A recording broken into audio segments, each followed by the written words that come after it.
All right, let's just jump right in. In 1865, a painting was shown in Paris that didn't just get a few bad reviews, it caused a full-on public scandal.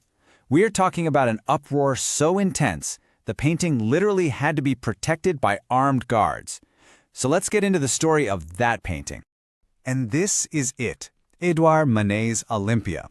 Now, when Manet submitted this to the super prestigious Paris Salon in 1865, he wasn't some nobody. He had already stirred the pot a couple of years earlier with another painting that got rejected and caused a big controversy. But Olympia? Wow, this was a whole other level. The reaction was just wild. Manet's friend Antonin Proust basically said the only reason the painting wasn't destroyed was because the staff had to step in.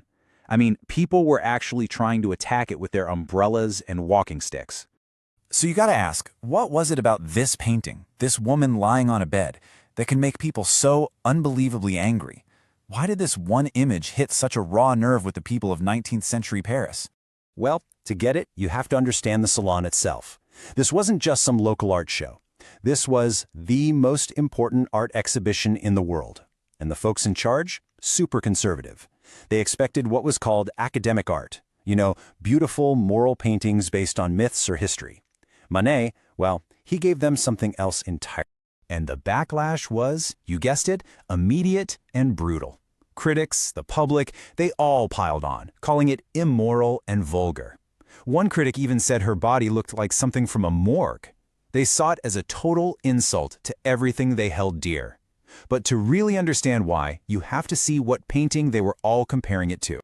See, here's the thing. Monet wasn't just painting some random nude. Oh no, he was being provocative on purpose. He took on, like, the most famous nude in all of art history and just flipped the whole thing on its head. So on the right, we've got Titian's Venus of Urbino from the 1500s.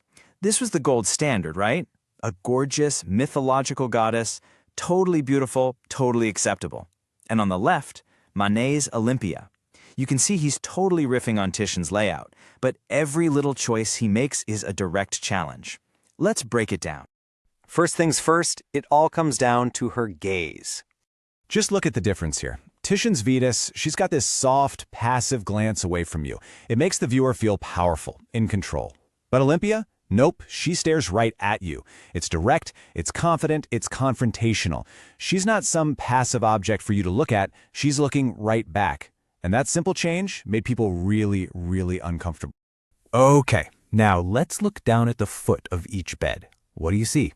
Where Titian gives us this cute little sleeping dog, a classic symbol of loyalty and faithfulness, Manet swaps it out for an alert, arched black cat. And in 19th century Paris, a black cat was a symbol of, well, promiscuity.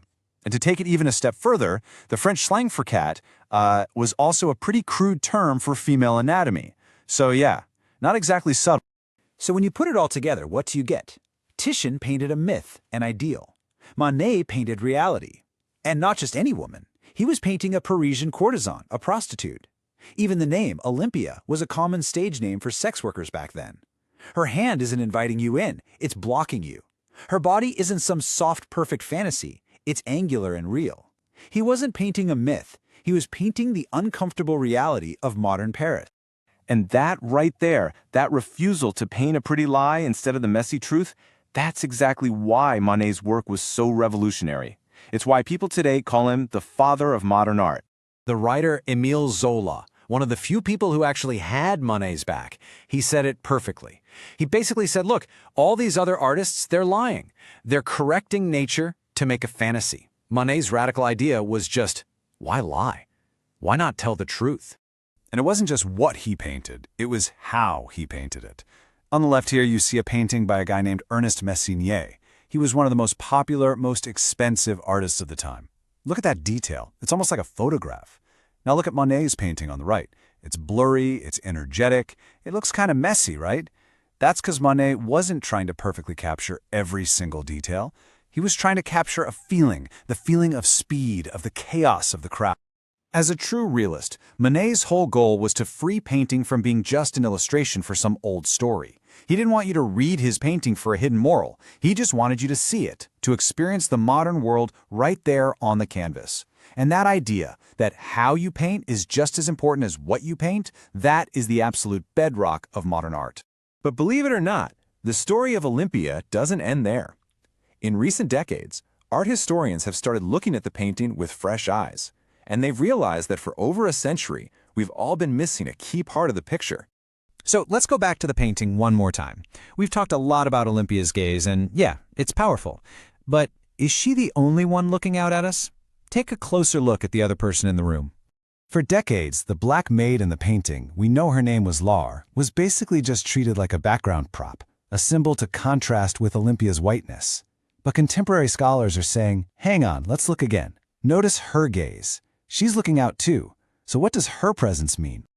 Well, Black feminist scholars talk about something called the oppositional gaze. It's this powerful idea of looking back from a position of being marginalized. It's a gaze that challenges the viewer, that refuses to be made invisible. So through that lens, Laurie isn't just some passive servant in the background. Her gaze can be read as critical, aware, a powerful presence in its own right. And this, right here, is why Olympia is still one of the most important paintings ever made. It shocked Paris in 1865 by forcing people to confront uncomfortable truths about class and sex. And it's still challenging us today, forcing us to confront uncomfortable truths about race and perspective. It really just proves that great art doesn't just give you easy answers. It keeps asking new questions. It makes you stop and wonder, what else are we missing in art and in life when we only focus on the most obvious part of the story?